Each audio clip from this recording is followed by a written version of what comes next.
नमस्कार दोस्तों, स्वागत है आपका ऑटोमोटिव्स में। और आज हम बात करेंगे कि इनटेक एयर टेम्परेचर सेंसर कैसे काम करता है।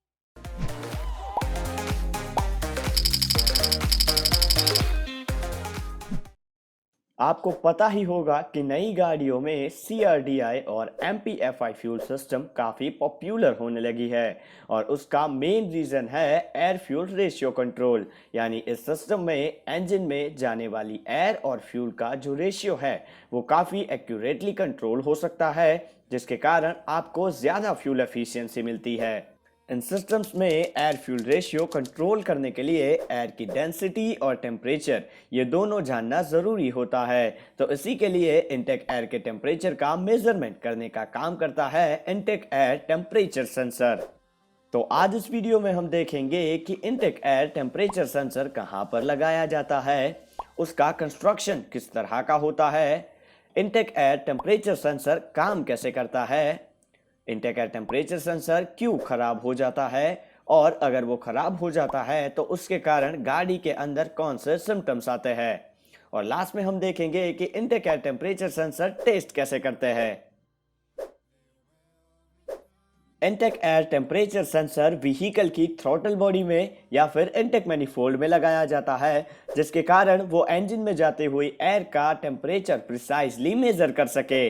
इनटेक एयर टेम्परेचर सेंसर को हम तीन पार्ट में डिवाइड कर सकते हैं, जिसमें से पहला है सेंसर एलिमेंट, फिर आती है बॉडी और लास्ट में आता है कनेक्टर, जिसमें सेंसर एलिमेंट एक थर्मिस्टर होता है जिसका रेजिस्टेंस टेम्परेचर के ऊपर डिपेंड रहता है, जबकि बॉडी यूजुअली प्लास्टिक की होती है जो सेंसर एलिमेंट और कनेक्टर पिन दोनों को माउंटिंग देती है, और लास्ट में कनेक्टर जो है वो सेंसर एलिमेंट को ECU के साथ कनेक्ट करने का काम करती है। एम्बिएंट एयर टेम्परेचर सेंसर के सेंसिंग मॉड्यूल पर जब भी एयर पास होगी तो एयर के टेम्परेचर के कारण सेंसिंग एलिमेंट में रहा थर्मिस्टर अपना रेजिस्टेंस चेंज करेगा, जिसके कारण एयर का टेम्परेचर बदलने पर रेजिस्टेंस भी कम ज़्यादा होगा। यानी कि अगर टेम्परेचर बढ़ रहा है तो रेजिस्टेंस कम होगा, टेम्परेचर कम हो रहा है तो रेजिस्टेंस बढ़ जाएगा। तो इसी के ऊपर से इंजन कंट्रोल मॉड्यूल पता लगा पाएगा कि इनटेक एयर का टेम्परेचर कितना है। Ambient air temperature sensor damage होने का मेन रीजन है ऑयल और डस्ट कंटामिनेशन। यानी अगर सेंसर के ऊपर धूल या फिर ऑयल लग जाता है तो सेंसर ऑलमोस्ट काम करना बंद ही कर देता है। दूसरा रीजन है एजिंग और हीट। यानी अगर इंजन बैकफायर करता है तो इनटेक मैनिफोल्ड में हीट बढ़ जाती है, जिसके कारण सेंसर ओवरहीट होकर डैमेज हो सकता है। नॉर्मली सेंसर डैमेज हो तो आपको जो रीडिंग है वो गलत भेजता है, मगर उसका इलेक्ट्रिकल कनेक्शन प्रॉपर नहीं होगा या लूज होगा तो भी वो रॉन्ग रीडिंग दे सकता है, जिसमें जंग लगा हुआ कनेक्टर या फिर डैमेज हुआ वायर रीजन हो सकता है।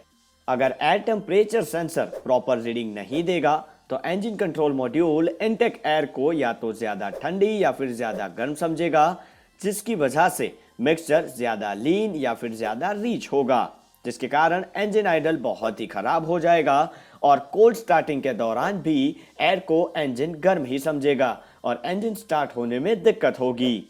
सेंसर को टेस्ट करने के लिए नॉर्मली व्हीकल स्कैनर का यूज होता है, जिसमें अच्छा सेंसर अगर है तो वो नॉर्मली कूलेंट टेम्परेचर सेंसर के जो रीडिंग है उससे 2 या 3 डिग्री कम रीडिंग दिखाता है।